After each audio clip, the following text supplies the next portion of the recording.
পাচারের আগেই পুলিশের হাতে গ্রেপ্তার 523 গ্রাম সোনাসহ এক ব্যক্তি। গতকাল গভীর রাতে মুর্শিদাবাদের সাগরপাড়া থানার নওদাপাড়া ব্রিজ সংলগ্ন এলাকা থেকে সোনাসহ হাতে নাতে গ্রেপ্তার করা হয় ওই ব্যক্তিকে। এদিন মূলত গোপন সূত্রে পাওয়া খবরের ভিত্তিতে নাকা তল্লাশি চালানোর সময় সন্দেহজনক ওই ব্যক্তিকে জিজ্ঞাসাবাদ করেও তল্লাশি চালিয়ে তার কাছ থেকে উদ্ধার হয় 523 গ্রাম সোনা, আর তারপরই তাকে গ্রেপ্তার করে পুলিশ।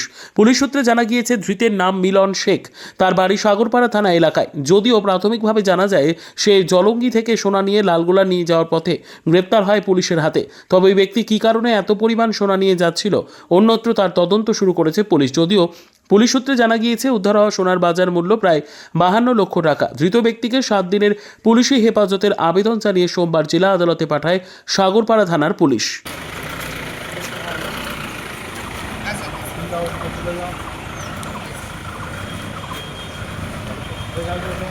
গাড়িটা কিভাবে লাগালা করলা জলে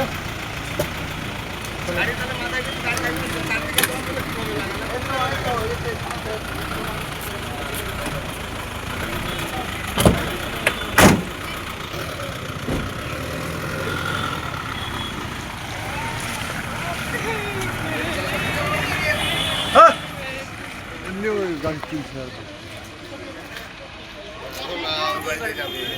তার একটা সামনে না